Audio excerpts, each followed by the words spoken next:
Hello everyone, this is FeedMaster Viktor Neustruev. Thank you for joining our workshop today. Today we are going to talk about tactical combinations. So let's wait for more students to join. Please let me know whether the sound and video quality is good. It should be okay.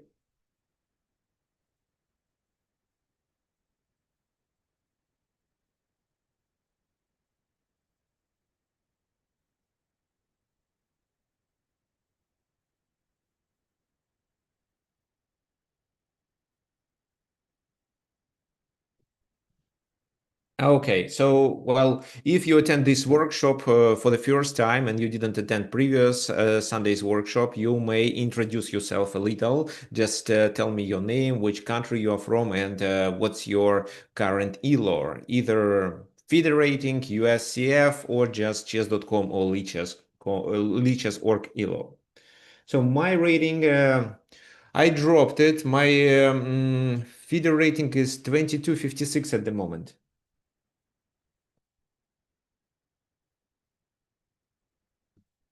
So I was participating in the tournament with a standard time control, uh, and I dropped it. My blitz rating on chess.com is 2400. If you're interested, why don't I accept your challenges? I just don't want to play. I don't have time. I usually play, but I play with players of my level, like from 23 to 26 on chess.com. I don't want to play bullet games with just random people if, well, what do I get from that? And I don't have much time actually, because I mainly work with students. So I'm either preparing a course, preparing a group lesson, or like doing an individual class. So I don't really have much time. Oh, perfect.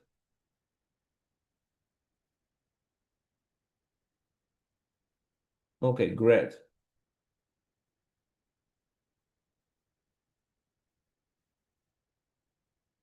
Okay, Viktor Jemets from Slovenia. Wow, perfect. I think you are the first uh, attendee from Slovenia. Okay, 2000 feeder. Okay, perfect. Thank you. Okay, yes, you're welcome. Well, are you from the capital, from Ljubljana? I'm just curious. Near Ljubljana. Cause my brother lives in Domžale. Ljubljana. Domžale. Ljubljana. Okay. So yeah, I wondered because my brother lives there now. Fine. Okay, fine. So let's start. Well, probably someone will join soon, and so let's start. So let's talk about the chess combination. So you see the position. This is a real position taken from the game. Well, from my game. Maybe some of you may remember it. But before we start with this position and then go through the other lines like we usually do, usually we have four examples. Let's just talk about a tactical combination in chess. What does it mean? Well, a lot of chess players try to provide us with a definition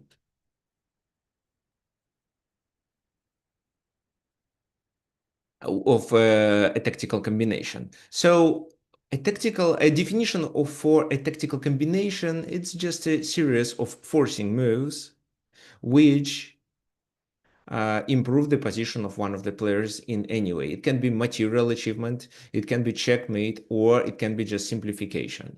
If simplification is needed for your position, for example, to realize your positional advantage in the endgame. It can be even some drawish combination, like for a stalemate, or like to restrict material and then draw the game because your opponent doesn't have sufficient material to win, like that. So what type of combination we have? Well, checkmating combinations, of course. Okay, so repetition, yes, threefold repetition is also a drawing idea. So checkmating combinations. material winning combinations, drawish combinations, and exchanging pieces combinations, for example. Well, of course, these are not all types, but just a few examples for you. Combinations can be simple and can be difficult, and of course, depends on the number of moves. So they can be long, short, but you all know this, but well, what are these preconditions or prerequisites that can tell us that their chess combination exists and we should search for it in the enemy position? Well, first of all, weaknesses in the enemy position, either weaknesses or I can call them drawbacks of the enemy position. What are they? Well, almost anything, like hanging pieces, like poorly placed king. What else? Well, just some weak squares that you can occupy and improve your pieces. Well, some of the enemy pieces can be not well placed and become the object of the attack, if not immediately, then a little later in the game. And this is what you can also base your tactical combination on.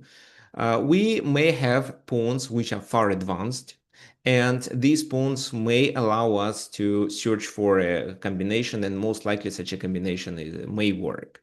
If we have a material advantage on a certain side of the board, this may also tell us that in the future there will be a tactical combination.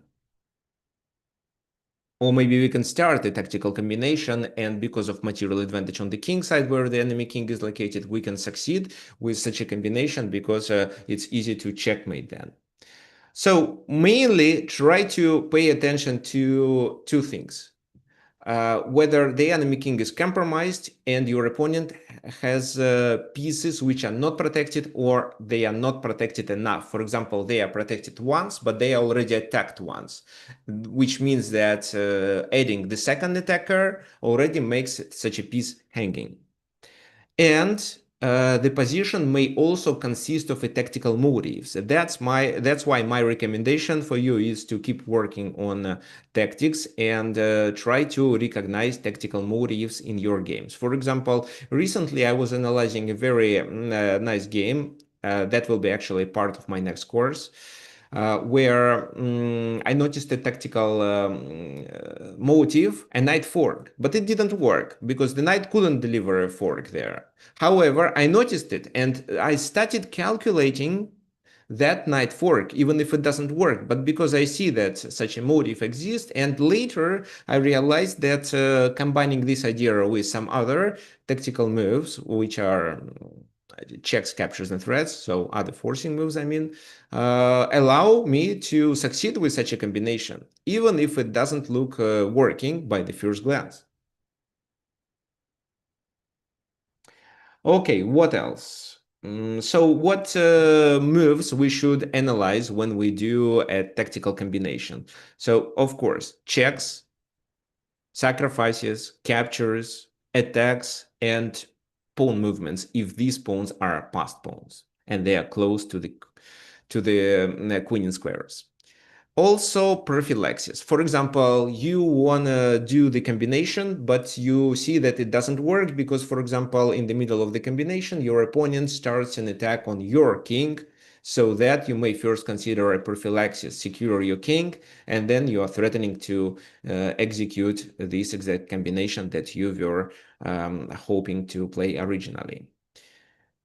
Okay, fine, perfect. Let's now continue with this position. So yes, pieces are bad. The d6 pawn is a backward pawn. However, this is not the most important issue. The biggest issue is these two pieces that do not participate. However, they are attacking our queen already. Well, what do you think? Which move white should play here? Queen G3. So, okay, let me adjust volume a little. I was calculating rook C6, bishop G4, knight C7, king D8. That's as far as I got. Knight c7, Bishop, king d8. Uh-huh. yeah, and I don't see bishop b6 there, so maybe I could have played that before knight c7. Not Okay. sure. Okay, great. So we did take a look at this position a while ago. Well, it doesn't seem that rook c6 works because what do you have? You have two pieces into the attack, and the rook and this knight, and both of them are hanging. So knight c7 is a check, but well, king d7, and with king d7 he attacks two pieces simultaneously. There's, yeah, So that's why with your rook and knight, you're unlikely to create anything dangerous at the moment. Okay, so why queen g3? There is also suggestion of queen g3. I just want to understand why.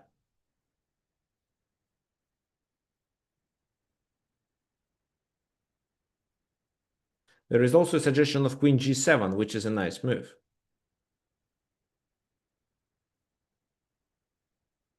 Rajvart Khan, why you suggest queen g3?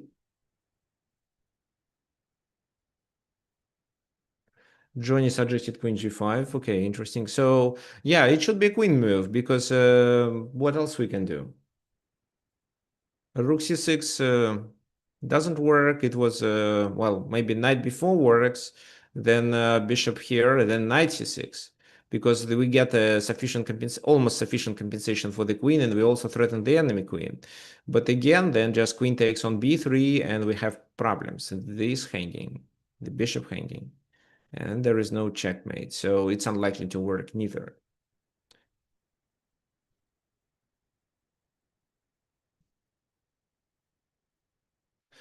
Okay, fine. So the move I played was queen g7.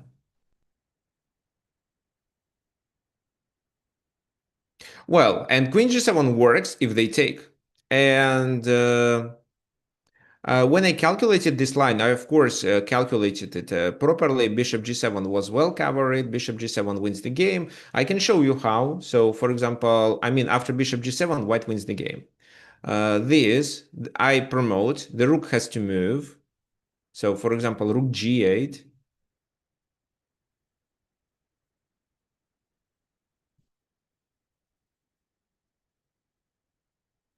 Rook goes to g8, then knight f6. King moves. Well, I decided to d8 because if the king goes to e7, this is a check. So king goes to d8, which allows me to take there. Then I'm threatening with a check, knight back, and g8. For example, bishop e6.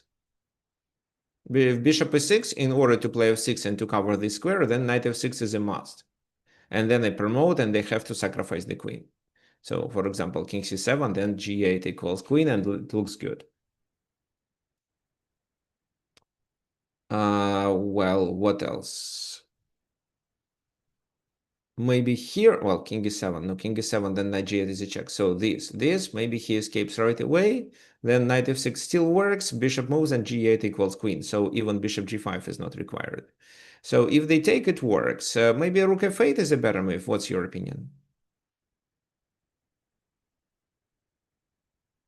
I did calculate this line too. What do you think we should do?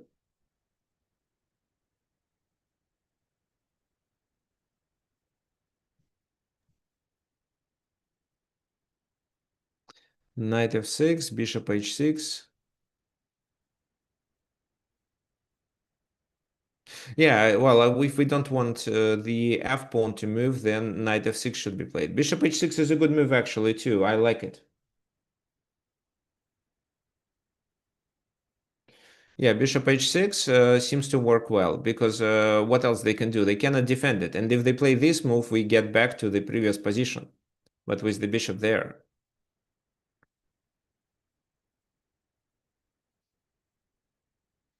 So, well, I think this is the best move. They go that way and then bishop g5.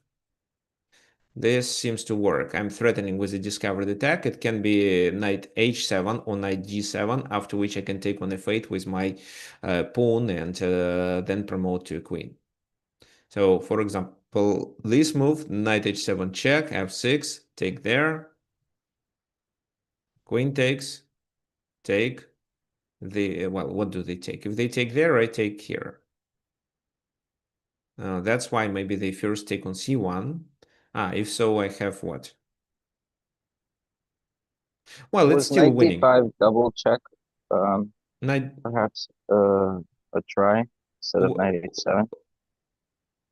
where a double check? Knight d5 instead of knight h7. Knight d5. Okay, yeah, I will cover it just a sec. So here I can continue with no, with which move is the simplest way? Maybe with this move, and then after king takes, I'm up a rook. Yeah, it's definitely winning. So fine. Knight d5. Okay, let's check knight d5, how it works. But then king d7, and this is a double check, but then I don't have a queen on the board. So why did you suggest it?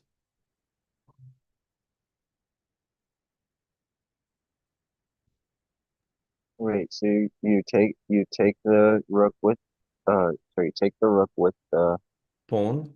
They take with pawn. their queen, and then my queen is captured, so I cannot recapture the In enemy queen. okay, Yeah, that's let's see. why that line Sure. with knight I was h7 thinking is. you would take the knight then, and they Yeah, take but the but rook. it's better to take the queen, so I don't need this You're knight right. if I can take the queen. So knight h7, this, and yeah, knight g6 first, king moves, and then bishop c1. This is a better way. Okay, fine. So, well, if they take, it works perfectly well. Of course, I felt that he may not take. This is what I calculated too, but I calculated this line, knight d5, queen h8, knight takes e3, and rook takes c6, and he takes there, and I have extra exchange. And I thought that this is winning. That was a mistake. Well, I calculated this line. I didn't really like the position because, well, I had a domination. Now, what do I have? I took this rook. I have material advantage, but can I convert it? It's too risky. My opponent has two bishops. One is pinned, but the other one is active. Also, my queen is in the corner, so I have time. I need time to bring it back to secure my king's position. So b3 is not vulnerable because c8 is hanging, but who knows? Maybe bishop b7 can be played with a temper. And that was a mistake. Well, even if that was a winning position, I'd better not execute this combination, winning exchange. Why? Well, so first of all, here I blundered the queen's invasion. The queen's invasion, which did a perpetual check. So I played queen h7, because if not, then it's bishop e4 and I have to sacrifice exchange back. So queen h7, and then he has a perpetual check. Like that. There is nothing I can do to block. So if only I could play bishop h3 and queen e5, that would be sufficient. Or queen e5, no, queen e5 right now is just a blunder. So bishop h3 should be played anyway. So this is how the game ended in a draw. So he managed to save the game because of his like queen invasion that I completely missed. But even if there was no queen invasion, that's still not a good strategy. Look at this position. I am absolutely winning if only I keep pressuring my opponent's position. How does he use these pieces?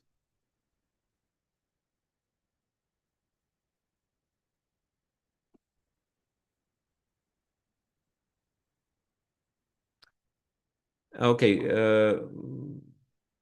so Brian, can you please specify what you mean? Does the rook takes before the bishop? What does it mean? In which position? You had one of their pieces take on e3. I think it was the knight. Oh, yes. Let me show you.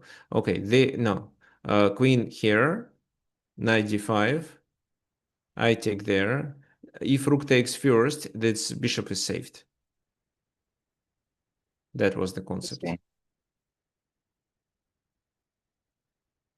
So queen g7 actually wasn't a good move. Well, anything else was possible. Okay, let me read what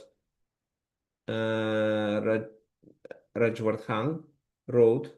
White queen is on g4. Please just move the queen, aiming at g7 and g8. White knight. Okay.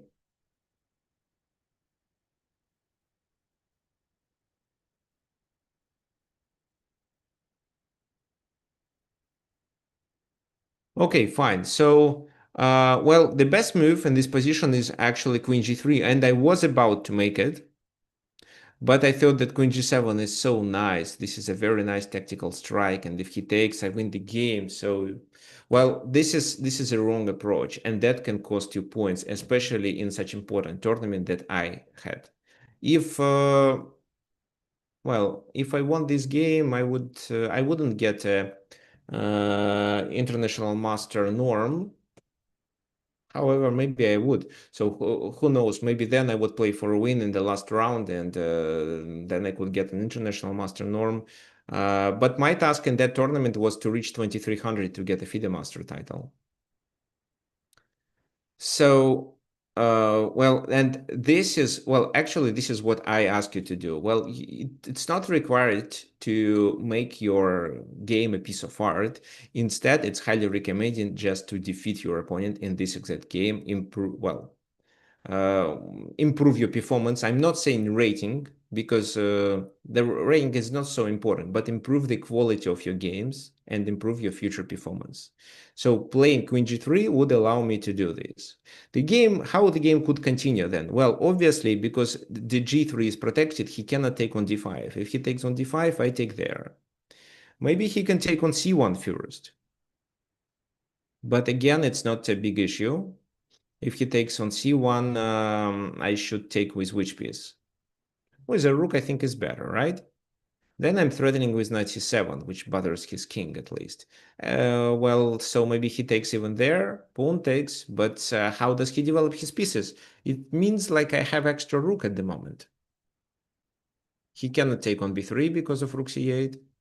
He can try to develop the bishop to f5 or to b7, what is better? Like b7, but then this is not hanging. And if that happens, well, I would continue with queen g4, let's say. Bishop e4, for example, is a good move. h6 is interesting. There is nothing to worry about. These pieces do not participate in the game. I can just improve my position step by step. And because of that, win the game. So I don't like bishop b6 because I didn't calculate the consequences after bishop d5, because this is a discovered attack. Okay, so let me go back. Well, maybe here he would play bishop e6. What do you think? How to continue in this position? Okay, Nike, about bishop b6. So you can go bishop c7, but they can also go queen a7 with a check. We take the rook. He takes, well, we take the rook here. Like that? Then he captures with his knight. Okay. Then we go for rook c1. So how does he play? Maybe he goes back. Ah, then you have knight c7. Okay, so probably he has to play something like that.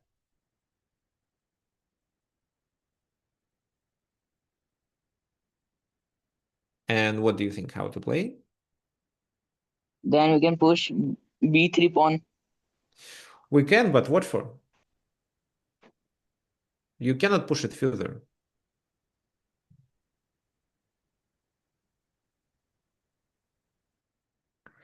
Okay, fine. So let's go back. Well, rook c6 is a possible move. Okay, so rook takes c6, then knight b6. But what for knight b6? I don't understand the purpose of this move. Okay, Brian suggests rook cd1. Well, you give up the c file, so I think it's better to trade and then bring the rook to the open file at least. Because with rook cd1, what is your threat? You want to support on d5, but you don't really need it. There is a bishop here. Well, I think that this should be played actually, to exchange the bishops and to make light squares weak, because they still cannot take on d5. Well, if they take, you take, they cannot take with the knight, the rook is hanging, they can trade rooks first, but then rook c8. So, and the game will be over. So what they have to do is what? Take on h3 maybe. Well, or what? Take the rook. No. Take on h3. I don't think there is queen c8, for example.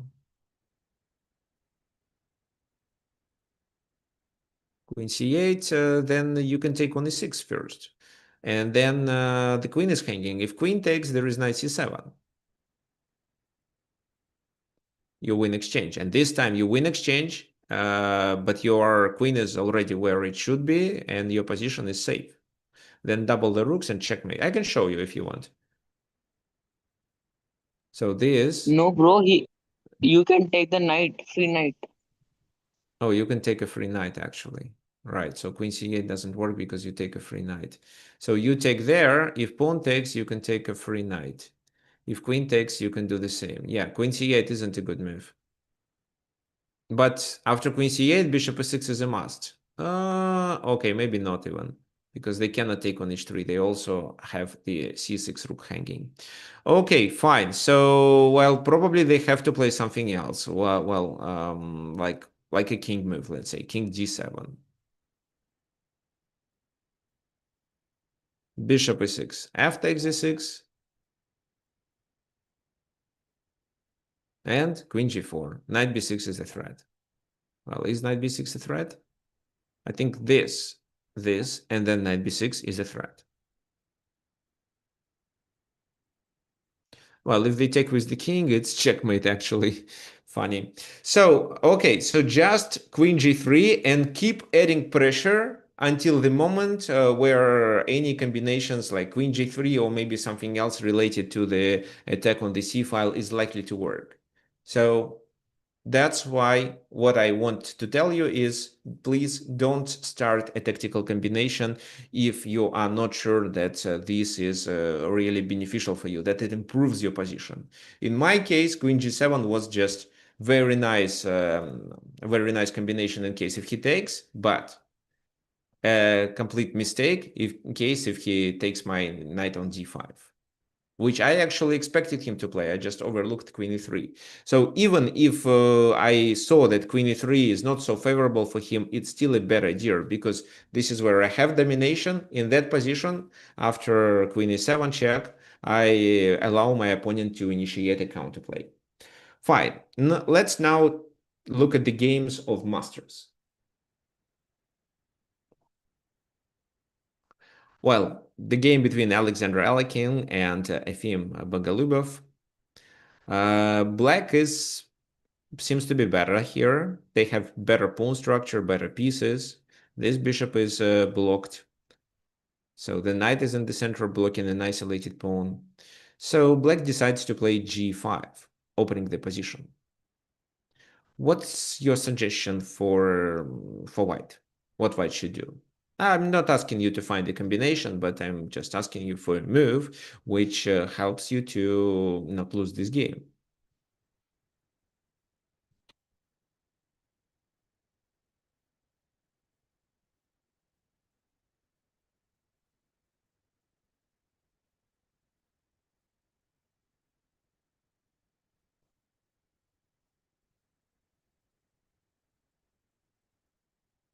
What do you think?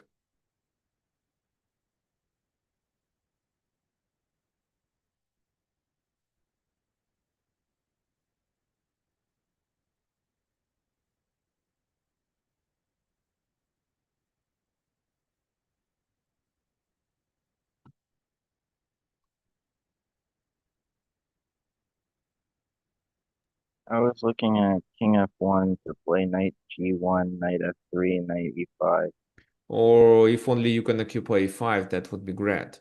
But I don't think you can. So once you bring the knight to f3, the knight becomes an object of an X-ray or discovered attack. So he can play knight f4 with a temporal, let's say, threatened here.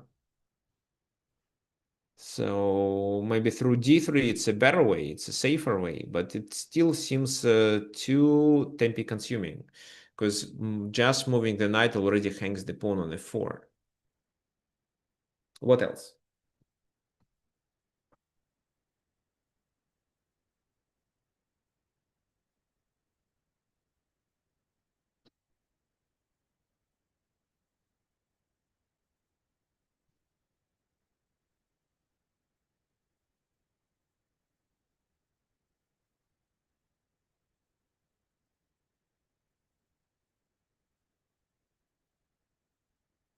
Okay, so, well, they are going to make another weakness. They can also try g4 and then advance this pawn, for example, to h4. I don't think that it allows black to win, but it's definitely something that we should pay attention to. If We white does... can go for bishop c4. Bishop c4? And then? So what's the concept Then of this maybe move? he will go for rook c8. Oh, rook c8. Rook. Well, bishop d6. Let's play something to add pressure. So then rook, and then pawn g5. F takes g5, h takes g5. So what did you achieve? You Then can we go take the for rook knight, but bishop e1. takes. Rook e1, attacking there.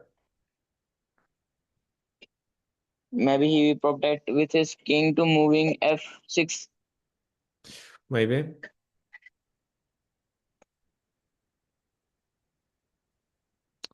Yeah, then it's not clear what white wants, because, well, e6 to attack e6, okay, it's possible only once these pieces move, two knights move.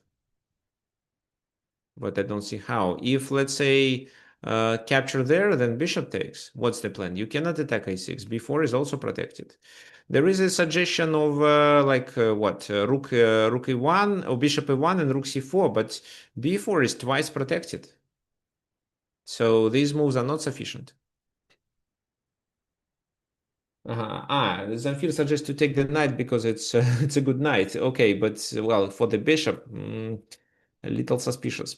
So in the game, it was played g4, and this move allows to create some counterplay. How exactly? Well, if this, then this. And with such a move, white tries to activate his bishops.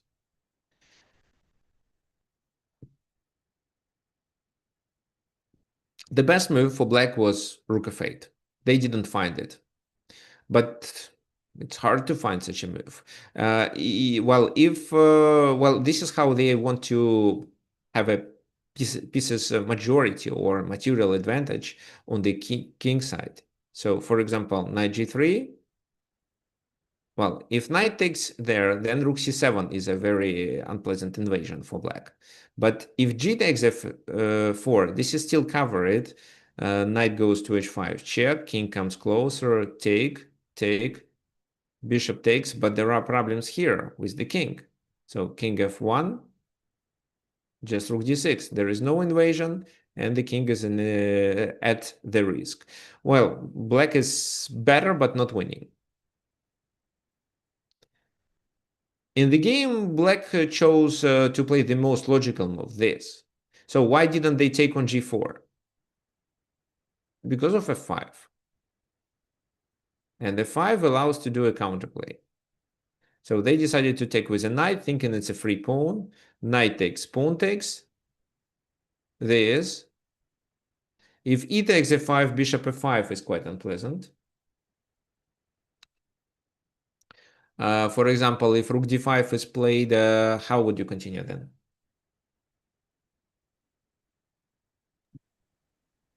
Rook c7. Yeah, rook c7, that's right. So rook c7, and well, then you win material. For example, it's rook f5, rook e7, rook f7, they block, but you can trade and win another bishop. That's why e5. There is a pin. Rook e1. Rook e1 also creates a kind of a pin, and black thought that everything is okay. Well, and they took on d4 with a pawn. That was their most critical mistake. And this is where I ask you to find a tactical combination and explain how it works.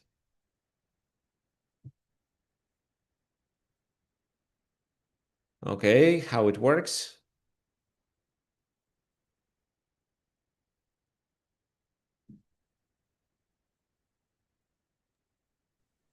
We takes the bishop with rook, and then rook takes the rook, and we can go for bishop h4. Yes, but they can defend it with king f7 at least.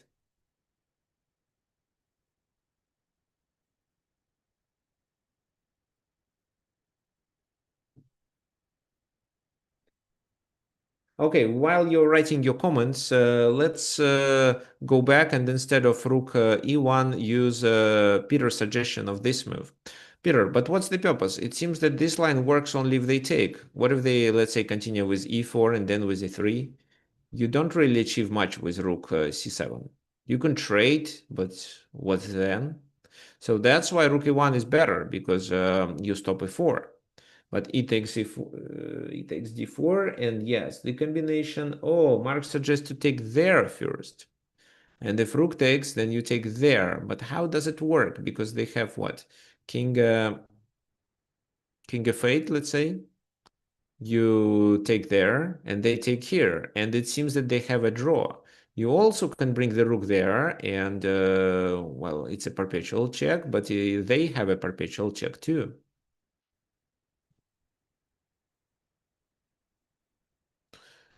Wait, can the king run though here? Now let's decide. Through B, A, B. So I don't think so, but let's find. So, well, do I have to deliver a check right away? No, let's just play this move. And then I'm threatening with this and this, which is a perpetual check. So in order to stop it, you can try to give checks. King e8. No more checks. So, yeah, so it's even riskier for white. Well, you can try this, this, and then this. And now if I start doing these checks, there is king h1 move, and after this rook g1. But it still looks drawish because of equal number of No, pawns, and b3 is vulnerable. there's a mate. Where? Rook Ah, g8. you mean rook g8, but it's black to move. And what I'm saying is this, this, and this. So, and this is likely to be a draw. If it was white to move, it was a mate, but white just had to move the king. Okay, fine. So, yeah, the tactical strike is rook e7. Rook e7, rook e7, bishop h4. And yes, there is also suggestion of f6. No, Erosh, f6 doesn't make much sense. So what for? King goes back. Take, and rook c7 fails because there is rook d7. But once you take on e7 and then play bishop h4, you threaten to take the whole rook. What they can do? If they try, if they move this rook, doesn't matter where, maybe here, but doesn't matter. You take there, and then there is a check. This is quite obvious because you win the bishop then.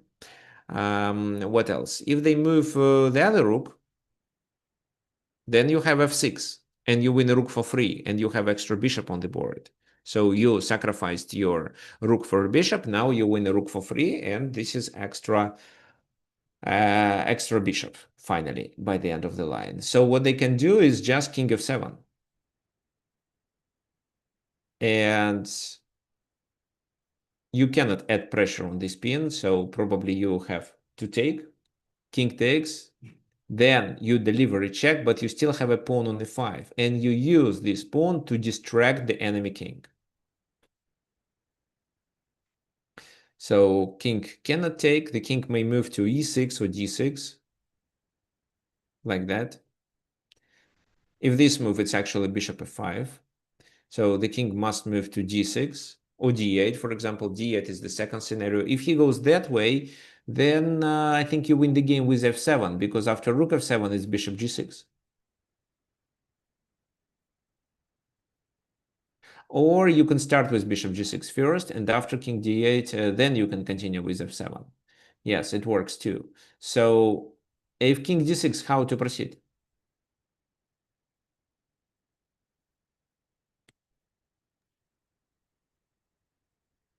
Pawn f7. So yes, you can continue with f7, because once they take, you promote, and it's winning. What did happen in the game? In the game, it was king e8, bishop g6, king d8, and f7 in this position. So they took there, but this is completely losing. f3, queen b4. Rook d6, bishop d3. The pawns are stopped, the king is in a danger, and the queen is stronger than this rook on d6. So this is how the game ended.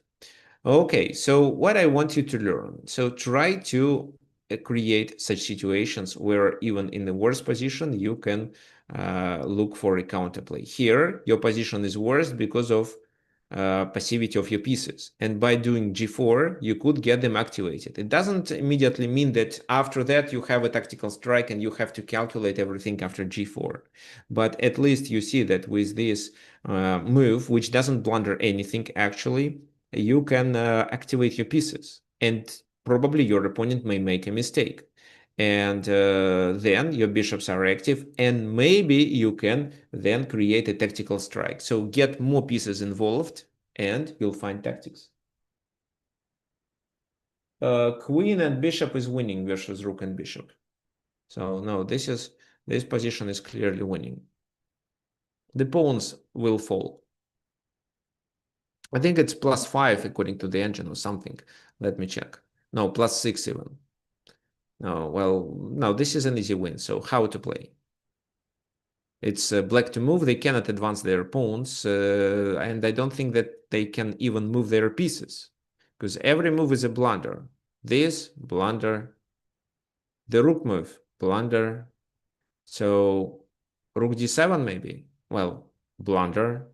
Then there is a passed pawn. So it's not a short win, but it's an easy win. Maybe they play h5. Well, still a blunder. So how to play? Rook, bishop c6, also blunder.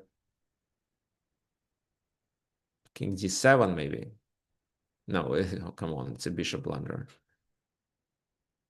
So it's hard to make a move. Okay, I'll tell you what the engine suggests. The engine suggests rook c6 or bishop d5 here, or even rook d7, but all these three moves a lose pawn. At least one pawn. So no, this is an easy win, but a long one. Let's continue. So this is one of the famous combinations. William Stanitz was playing with white pieces. It's also included in many tactical textbooks. I don't know if you saw that already somewhere. Oh, great. So Brian knows it. Who else? White This has... actually came from a Muller attack, right? I don't know, but if you can send the link to the original game, I will upload it here.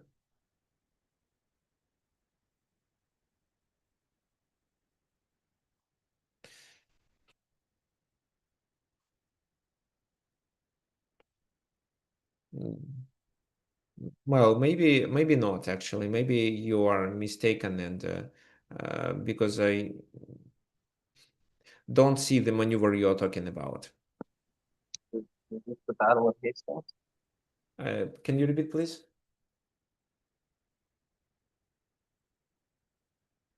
Is this the Battle of Hastings from 1895? Let me see.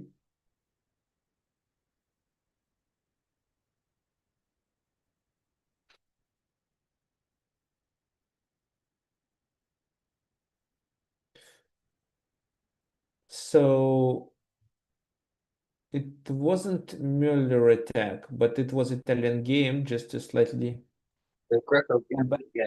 So without the Greco bishop takes Gambit, and yes, d5. a traditional one. Yeah, that's right. That's right.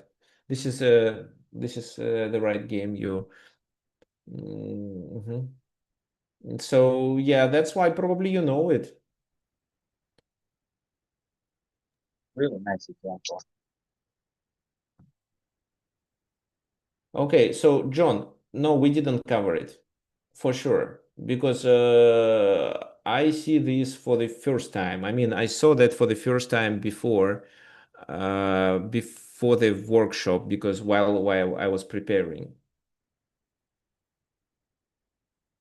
So you may know it from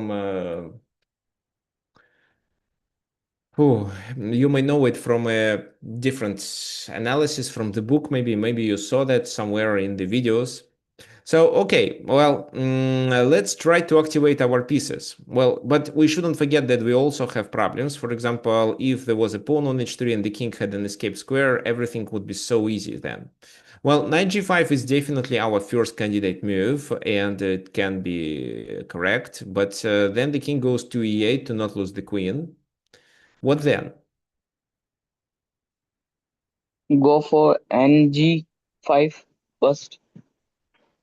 No, this is what we said. So knight g5. Then Then king the e8. king's move to. Then we takes the knight with rook. Why? If it takes with the queen, we can takes the another rook. Then he captures with the rook, and then we can get another rook for free. Oh, okay, fine. So, mm, what can I say? Well, if you don't see how it works, at least you may see that after king e8, you just can capture the pawn on h7. It leaves your queen hanging, but if your opponent captures it, knight f6 allows you to win material and to gain 2 pawns, which means the endgame is winning. So that's why, even if you don't see a full combination with rook e7 and so on, at least you can base your analysis on this. Well, and at this moment, you ask yourself, okay, so in this combination that I originally calculated and where I originally want to play this, can I play anything better instead of knight h7?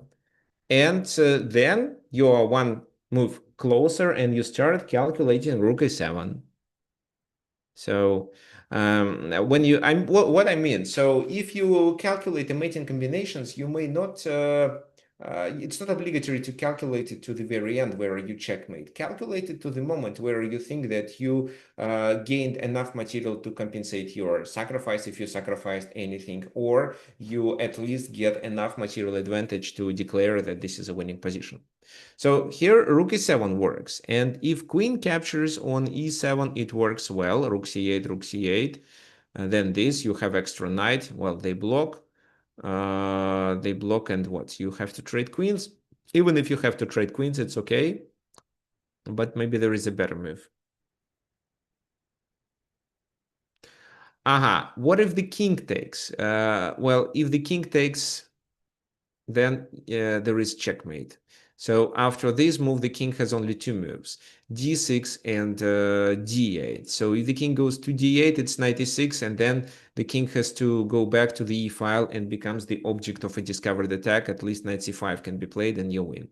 So that's why the king has to go to d6. But if the king goes to d6, then we can even checkmate. So this king c6, this is checkmate. So that's why king c7. Then knight e6 again. The king can only go to b8, or they have to sacrifice the queen, and then queen here wins the game. So rook c7, knight c7, queen c7, rook e8 mate.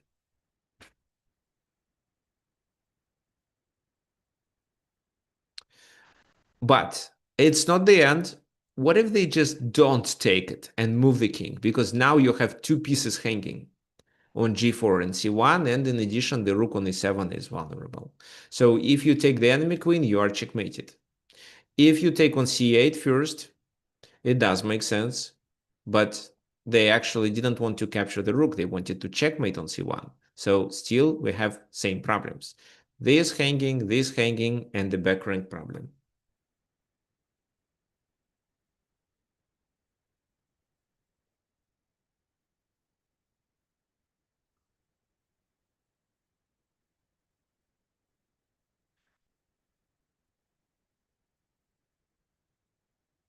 Okay, so Vivek on YouTube says that the black's opponent went out of the room without resigning. Okay, so interesting experience. That should definitely be prohibited. Such a player who leaves the room without resigning should be disqualified, of course. But Well, the game was played a while ago, so that's why I'm not familiar with the details. I just like this combination, and that's why I uploaded it.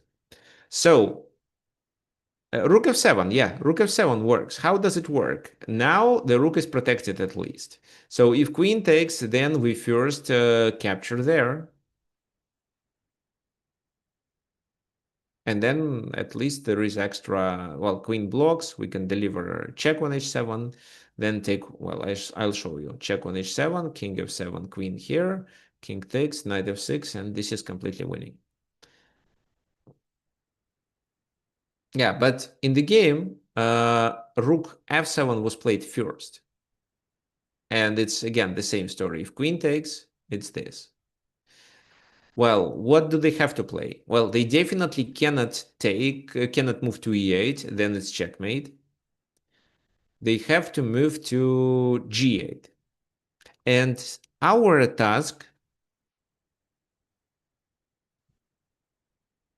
okay, so what do you think, how to continue? Thanks. And our task is Rook to, g7.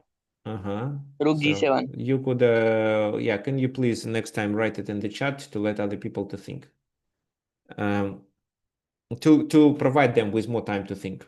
So rook g7, yes. And our main idea by doing such rook moves is to provoke the king to take and to get checked so that they have no time for rook c1 mate. If this move, then knight h7, and we still provoke them to take, because king e8 means queen d7 mate. They have to take there. This is a check, and then we can save our rook. I think we just capture on c8 and win the game then. So the king goes to h8. And after rook h7, finally they, well, left the room without resigning. Yeah, so you either send your suggestion privately or you just type it in the chat so you let other people to think a little because we all calculate with a different speed. Rook h7. Well, how does it work? Let me explain because it's not the very end. I'm sure you know what happens if queen h7, you just take on c8 and you have extra knight by the end of the line. If king g8, then rook g7 again. And this time there is a huge difference. The h file is open. So if king f8, we still have the same story with knight h7 and then queen d7 with a check, which doesn't allow black to capture the rook on c1. But if king h8, we don't repeat the position with this move. We now have a queen. So we can play queen h4 and then checkmate. So queen g7, and then knight f7 will be played. So depends on where they move. King e8, queen goes there. Actually, not knight e7, but queen f7 is sufficient. After this move, they can play queen f8. They have to block, and then we have a nice checkmate. First knight f7, king moves, and queen d6 is checkmate. If king goes to d6 immediately, then just queen f6 works. So they block, we take mate. That's why after rook h7, black realized it's over and he left the room without resigning. Fine. So that was a very nice combination. Let's continue. Here, oh, this is a nice example. So look at the position and tell me what you think. I'm not saying suggest a move. I just want you to tell me who is better and why, and what do you think is evaluation according to the engine. Don't turn the engine on, of course. Just tell me what you think, how Stockfish evaluates it. So yes, it's on Lichess. I'm sharing Lichess board.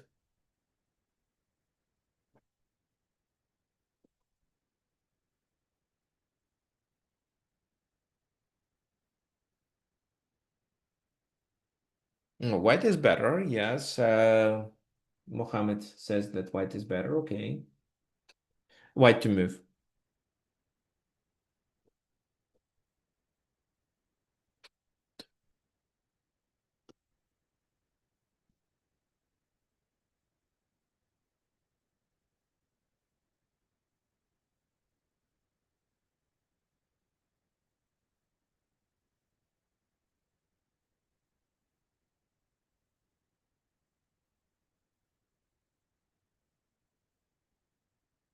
Okay, so I see different evaluations, different scores.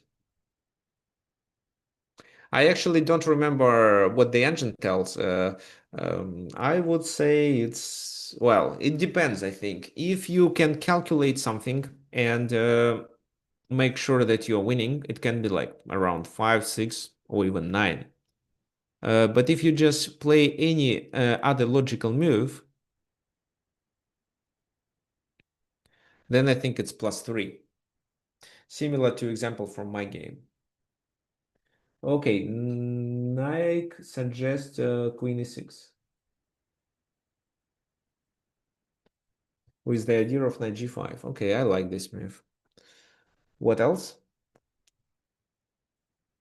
Well, if I like this move, it doesn't mean that this move was played. I like that concept.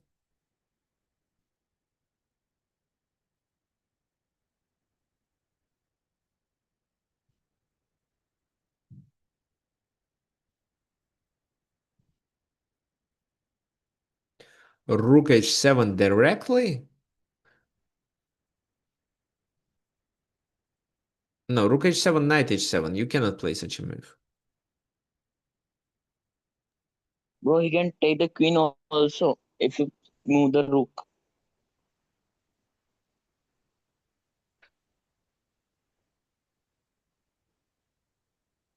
Rook h7. Rook h7, knight h7, then what?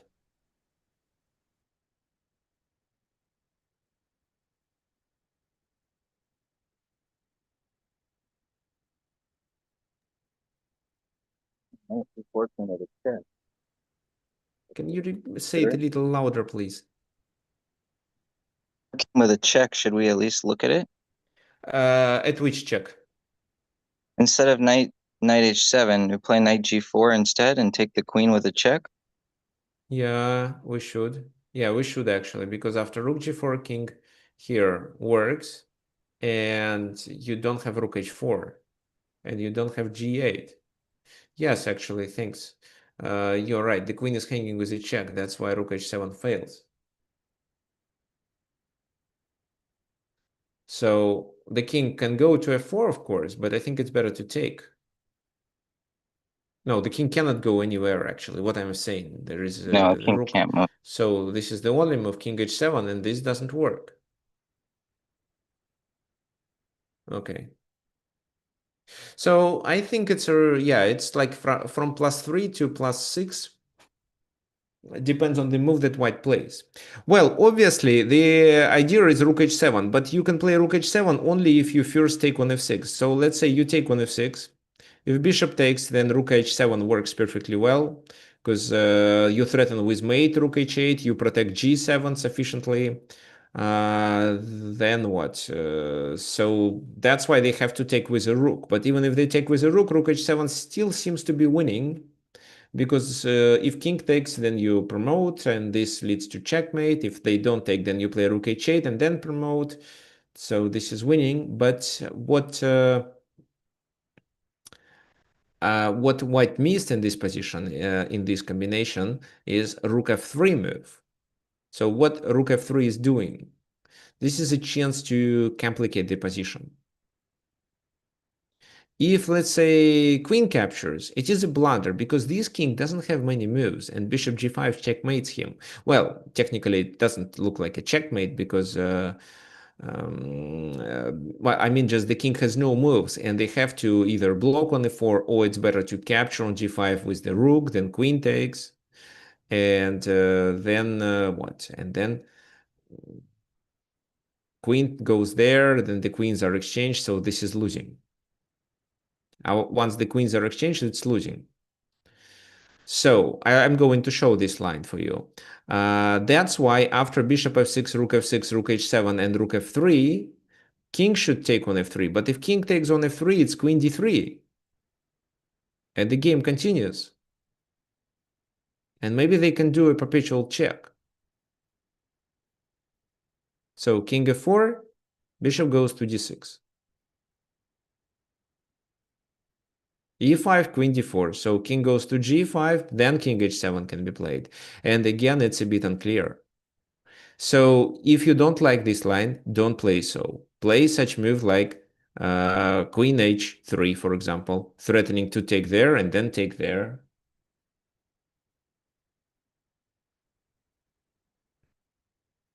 How do they play? For example, if they do c2, you can take. They play c1 to distract your rook.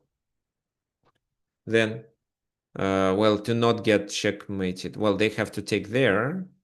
What happens? If they take with the bishop, you can just bring the rook back and threaten there.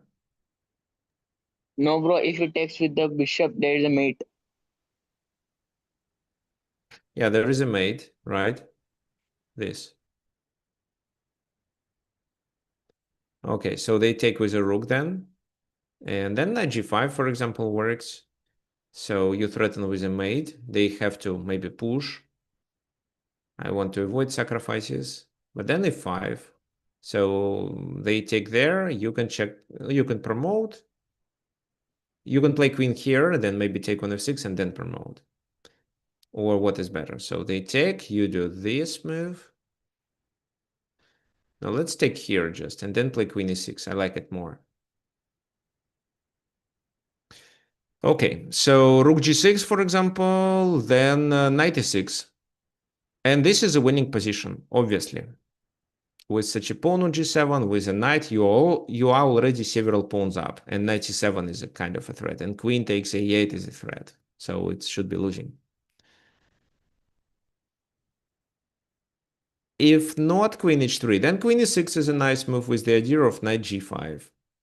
So even if they play this move, it still works. Well, you can play knight g5 if you don't see anything else, but you can just take on h7. So if knight takes, yeah, their queen is hanging. Well, it's not the end of the line, but I can show you. So if knight takes, you can take there, bishop g5 check.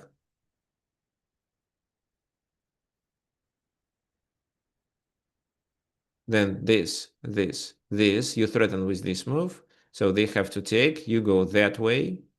If they play king g8, you win, so they have to play this move. And how to continue in this position? Rook h8, rook d8, rook d8 then. So that's why my suggestion is just to use the second pawn. And it should be winning, because here you stop, here they cannot take, so it's winning.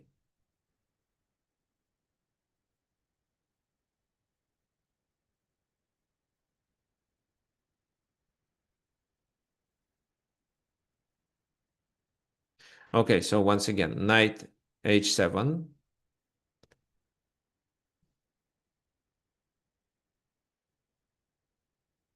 No, that's fine. This is the only line. If the king takes, then you can play g8. Again, if knight takes, you win the queen. No, wait. If knight takes, you can checkmate, right?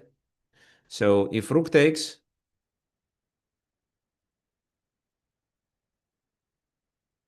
then you can play rook Then it h2 takes.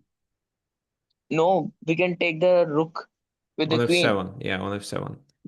This is mate. Okay, fine. So this becomes winning. And if not, if they play something else, you can play knight g5 just.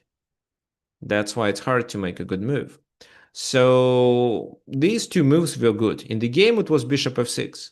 Rook takes f6. Rook takes h7. Well, just once again, this means this, and there is no defense.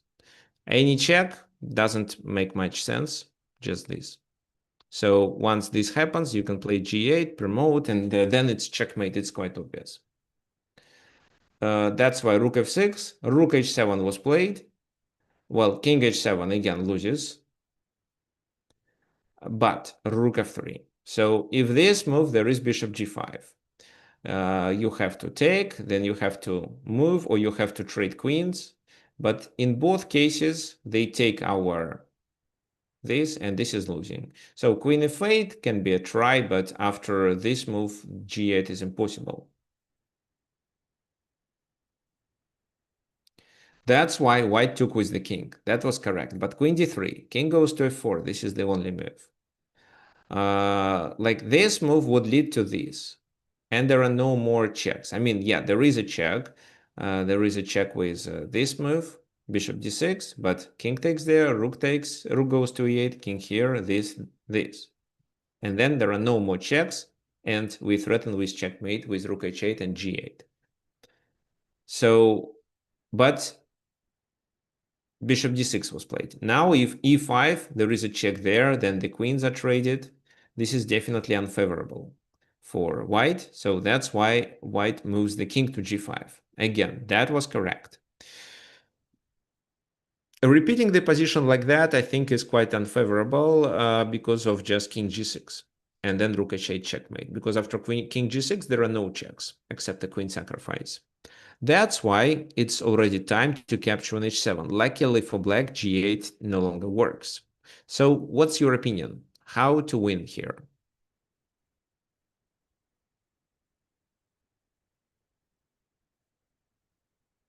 For white.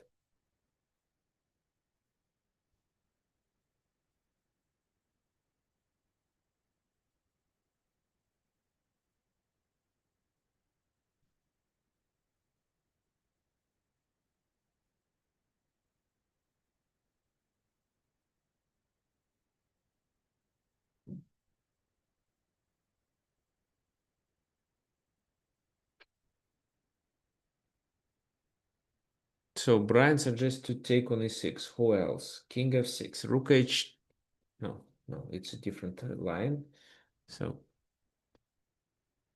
well, so we win if we advance, right? So, but we cannot advance right now.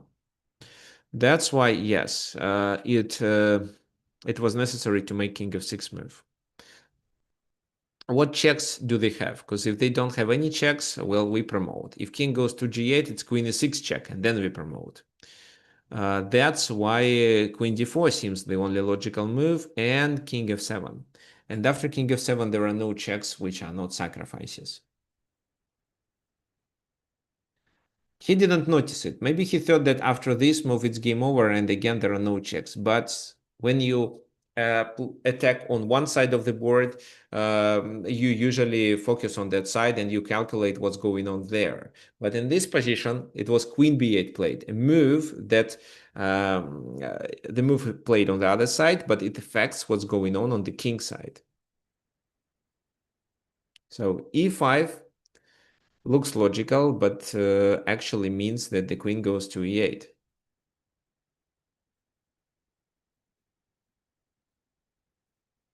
Then what? King h4? Okay, so how to join Zoom meeting with the link? If in order to join Zoom meeting, you should register on the website. I'll give you the link.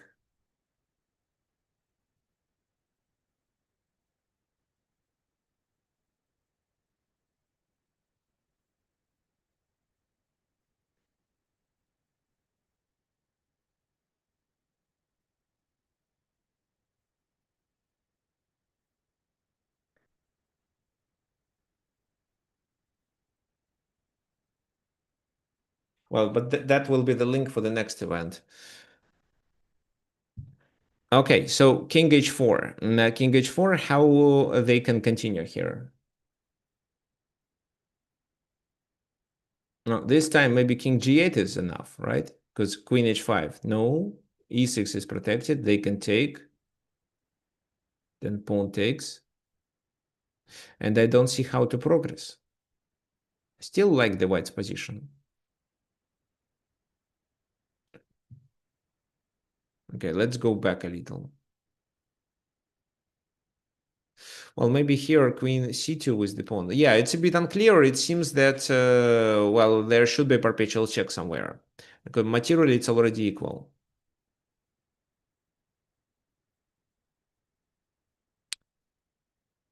So this move is a problem.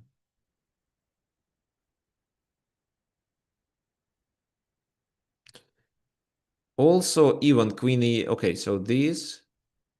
Wait, e5, queen e8, bishop h4, bishop e7. King goes to h3, let's say, and now this move.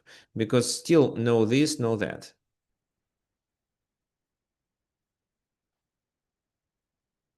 This is where white But has to E6 draw the hangs with a check. Oh, E6 hangs with a check, but there is queen F7. There is queen H6 to threaten there. And it And should it's be even really possible to, you think it's even possible to trade queens against to the trade F queens. pawn No, and if you trade the queens, pawn how do you promote? With E6? against the, No, you don't. against the F pawn. I want to Ah, advance the advance pawn. the F pawn. Okay. Yeah, but you shouldn't forget about this pawn. So F4. I want to play C2, but then, okay. No, F4, I want to play this move. And it's already too late for this move. Take, take, take. I let you do a check. And black is C2 and it's winning. over. So no, advancing the F pawn was too slow. But after queen F7, yeah, you have to retreat. So instead of capturing there, what else you have? Ah, you have this, this, and this. This is what we need to discuss. But then this move, king there, and this, or what? Ah, no, no, no. With queen h7, there is a trade. Because I thought that after queen h7, there is queen e6. Oh, completely not. There is a pin just. Okay, fine. So, yeah, looks suspicious. e5 looks suspicious. d5, I think, is similar or even worse because the bishop is open. So, king h4 was played. Bishop e7, king h3. And then after queen g5, it's game over. With queen g5, the queens are traded, the g-pawn is stopped, and black has extra bishop on the board. So take, rook g5, and this is, it's actually, oh, what, sorry, it's a draw actually. It's a draw, but white somehow managed to lose the game. It is a draw because this can be the next move, and then g7 is captured. So white doesn't lose. He can stop the pawn successfully. He can play this move, then a5 is a must to not lose the b4 and not to let them play rook c4. So it's approximately equal position. But white lost there. Maybe he was too upset with he had a really promising attack. So the key mistake was played here. King f6 should be done. But you see, all that is so complicated, and even Boris Spassky could make such a mistake.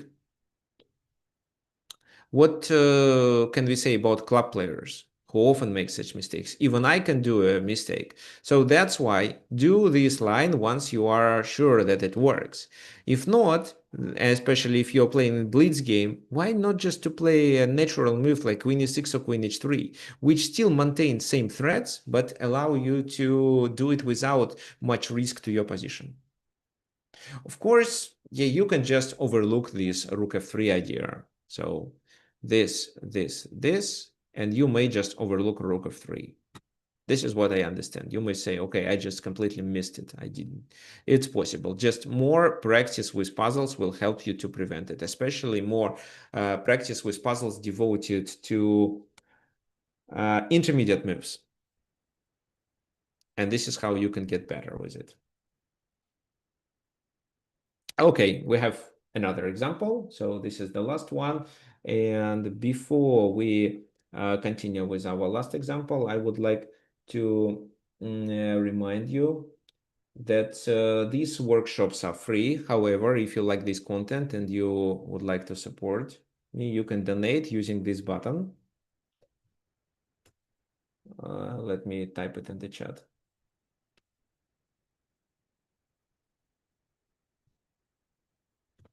So the other option to donate is to use Wise. Yeah, I'll show you how it works. You click on the button, a pop-up window appears, you enter the amount you want to donate, let's say $10, for example, then you click this button, it redirects you to your PayPal, you enter PayPal, and this is how it works. Then the money are automatically sent to me. There is also a possibility to do it through Wise using this link.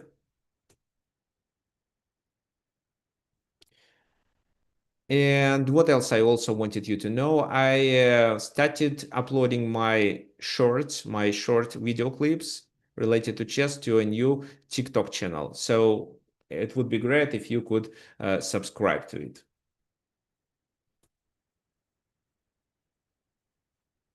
Because I have only a few subscribers, one subscriber, and almost no, not many likes. So yeah, I'm publishing 2 videos a day.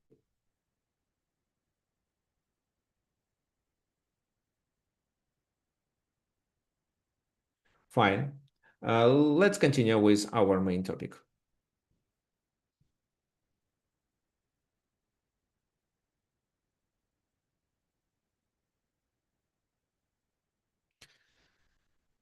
I'm going to share the screen once again.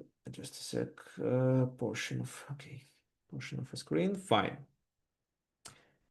So what do we have in this position? It looks complicated. Black has extra knight, but white makes a pin and is ready to win some material back at least. Your turn. What do you think we should do?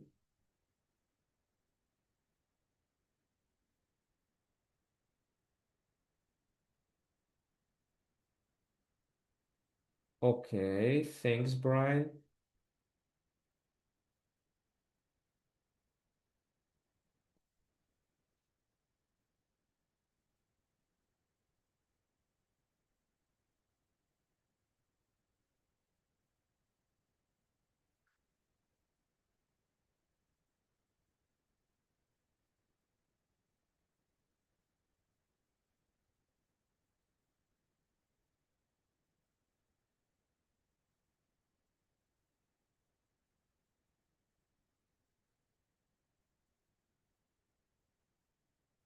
So, guys, your suggestions?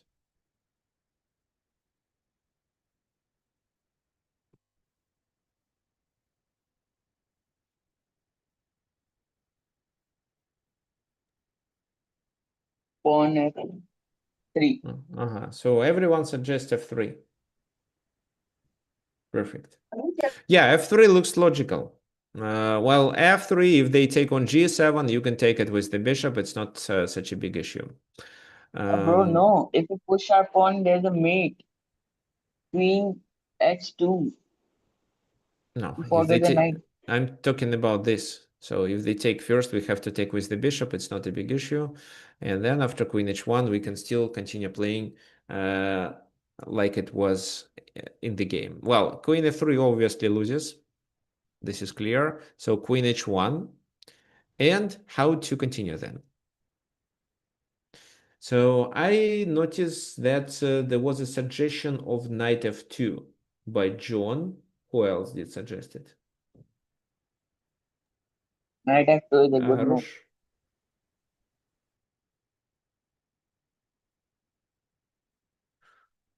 Okay, Arush, thanks. Knight f2, rook takes f2, rook goes to e1, rook blocks, and bishop e3 wins the game. That's right. This is what I think should be played. This is quite easy to visualize. However, that wasn't played in the game. I don't know why. Because I thought that Svetozar Grigorich was a really strong chess player. Well, rook takes, this is mate. Bishop e3. If king takes, then it's still mate, but this time longer. You have to deliver your rook to e2, the king goes to g1, then bishop e3, rook f2, and rook e1. This is mate. Not rook g2, not something else. Let's checkmate first. But maybe they can sacrifice the queen, or is it too much They material? sacrifice the queen with queen f3? Yeah, they can, at but least be then we calculated. threaten with mate. We threaten with mate. Capturing on g7 doesn't do much. Capturing on h6. Yeah, capturing on h6 works. And if they capture on h6, we probably should continue with this move. Threatening to checkmate on g2. Should be winning. Yeah, well, black. it's a checkmate in a few moves. So yeah, knight f2 really works, and this is what should be done. But Black didn't see it. He played king g8. And what can I say? Yes, he can allow himself to play such a move, especially if he is low on time. This is where his opponent spent some time and decided to play h3, which is logical too, because after h3, the pawn becomes hanging. And then Black decided to take on f2, which was good. If, let's say, he did something else, for example, knight e5 to block the diagonal, the game would continue with rook e6. But even here, it's winning. How is it winning? Can you please tell me?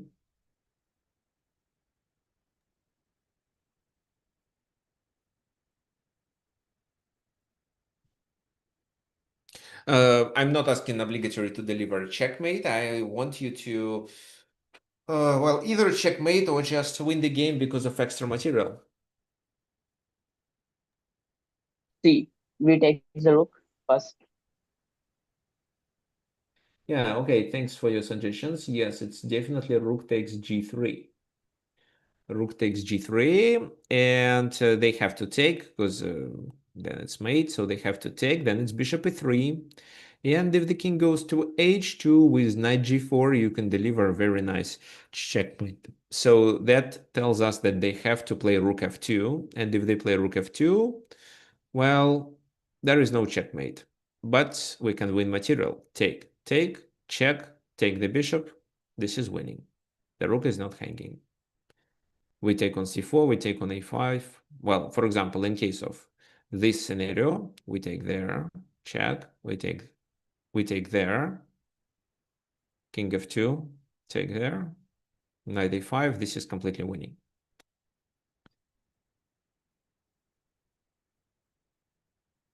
So knight a5 would work, but knight f2 works too. How does it work? If rook f2, it's definitely completely losing. So it's rook e1, rook f1. Check here, the king goes there, and in this position you can just play this move, forcing your opponent to sacrifice pieces, after which you finally checkmate. Well, even if the king goes to h1, it's queen h3. But rook h6, to make it a little more complicated. What would you play then?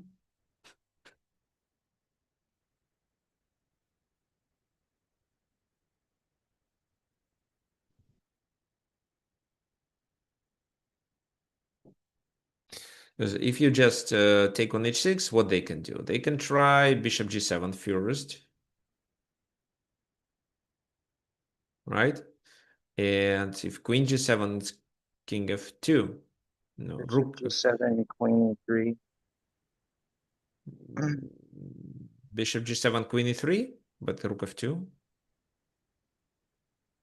Yeah. Queen e1. Oh, nice. And if this move, it's this. Okay, nice. Okay, so bishop g7 is a mistake. Okay, then queen f3.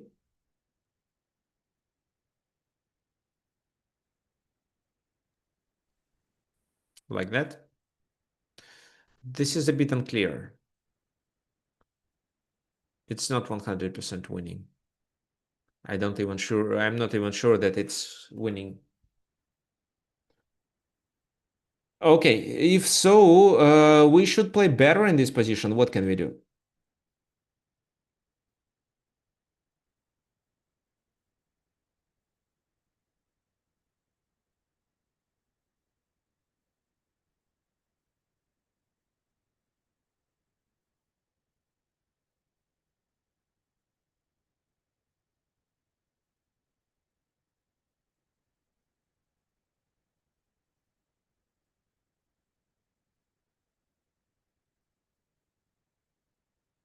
Rook g3, no. Well, rook g3 is a good move then, but you cannot play rook g2. So rook g3, king f2, rook g2, queen takes g2, pawn takes, rook takes h5, and then what? You don't have this check, they take, you can take there, but you are down a bishop.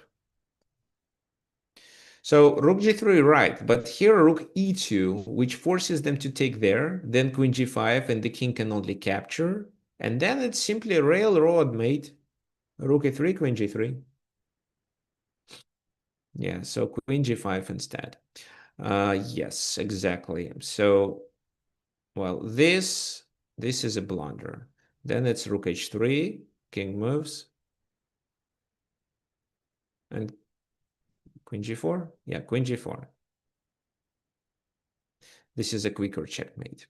Okay, so that combination was quite obvious. And here you could calculate everything because it was quite simple. F3 was obvious, then knight f2 wins the game. If so, do this combination. So if you can calculate the line like that, then yes, please execute it right away and share this combination with other chess players and even with me so that I can enjoy the beauty of chess too. Okay, great. So we are done for today. Do you have any questions?